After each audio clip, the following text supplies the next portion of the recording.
बिहारी का पांचवा दोहा। बैठी रही अति सघन बन, बैठी सदन तन माह है, देखी दोपहरी जेठ की छाह चाहती छाह।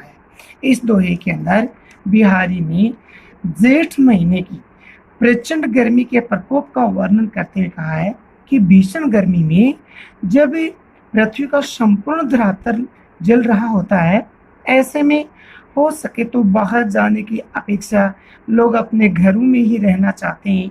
सूर्य की तीक्ष्ण या भयंकर गर्म किरणों के प्रभाव के कारण कहीं भी छाया के दर्शन नहीं होते हैं। ऐसा लगता है मानो छाया भी छाया को ढूंढ रही है।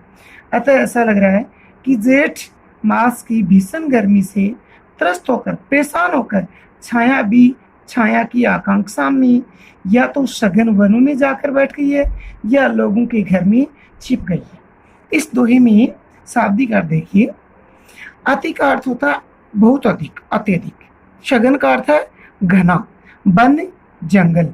पैठी का अर्थ है बैठना या निवास करना, निवेश करना। सदन का अर्थ है भवन। तन का अर्थ है उसके अंदर या शरीर में। माह है बीच में या भीतर। जेठ, ज्येष्ठ का महीना जिसमें भीषण गर्मी पड़ती है। छांव, छाया। चाहती का अर्थ है चाह रखती है या छाया भी छाया को ही चाहती है। अगला दोहा। कागज पर लिखत न बनत, कहत संदेशु लजात, कहिए सबू तेरो हियो, मेरे ही की बात। इस दोहे में बिहारी ने नायिका की विकल मनोस्थिति, उसकी दुविधा, उसके शर्माने या लज्जाने आदि संबंधी वियोग पक्ष का अत्यंत सटीक शब्दों में वर्णन किया है। नायिका अपने प्रिय को अपने मन की स्थिति से परिचित कराना चाहती है, परंतु अनेक प्रयासों के बाद भी वह असफल रहती है।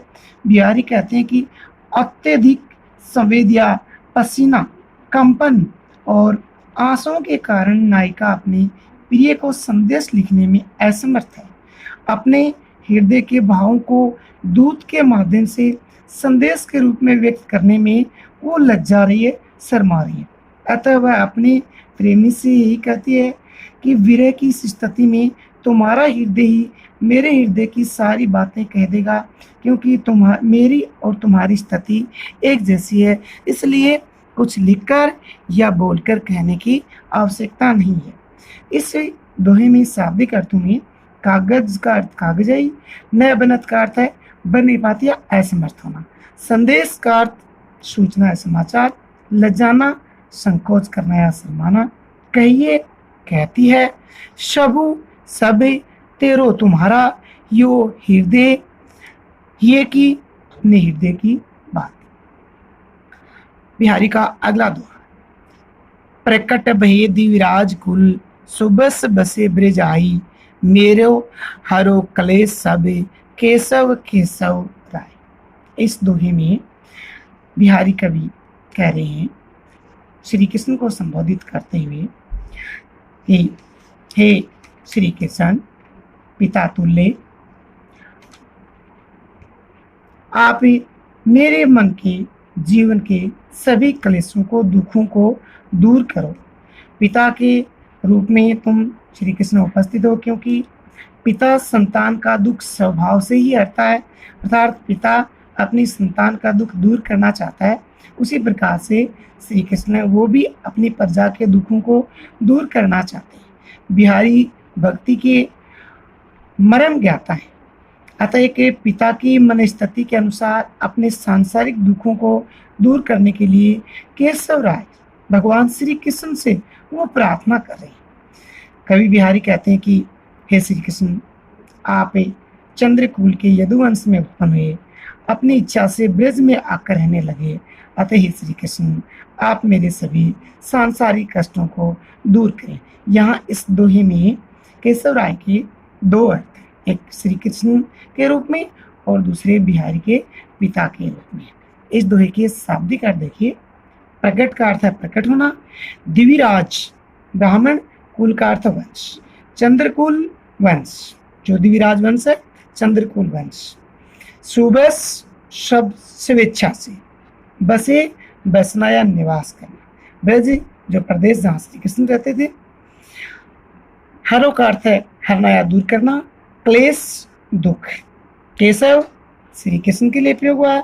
केशव राय बिहारी कवि के पिता।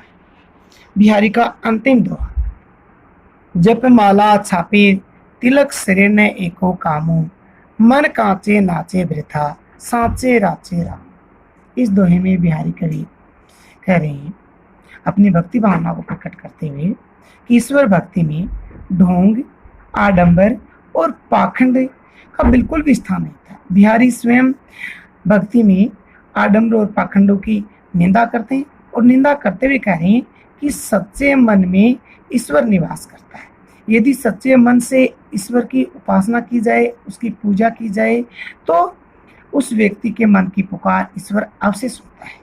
माला का जाप करना, शरीर पर राम नामी वस्त्र धारण करना, माथे पर चंदन का तिलक लगाना, ये सब बाहरी आडंबर है। इन सभी बाहरी दिखाओं को प्रकट करने से ईश्वर की प्राप्ति नहीं हो सकती है। इन सब प्रयासों से प्रभु भक्ति नहीं की जा सकती है। कच्चे मन वाले व्यक्ति ही व्यर्थ की बातों की ओर आकर्षित होते हैं। कच्चे मन वाले वे व्यक्ति हैं जो केवल धर्म के नाम पर बाहरी दिखावा करते हैं, सच्चे मन से जो ईश्वर की उपासना नहीं करते। आगे बिहारी कवि कहते हैं कि राम तो सच्चे मन की भक्ति से प्रसन्न होते हैं। कोरा ढोंग रचना, पाखंड दिखाना, इन सब से प्रभु की प्राप्ति संभव नहीं है। उन्हें तो केवल शुद्ध और पवित्र मन से ही प्राप्त किया जा सकता है। यहाँ इस दोहे के शाब्दिक अर्थ देखिए। जप माला का अर्थ है जपने की माला। छापे का अर्थ है राम नामी छापे के वस्त्र। सरे पूरा होना, एको एक भी, कामो कार्य। मन कांचे कच्चा मन, वृथा बेकार या व्यर्थ, सांचे सच्ची भक्ति वाला, राचे रचना या प्रसन्न होना, और रामू का अर्थ है भगवान या ईश्वर। धन्यवाद।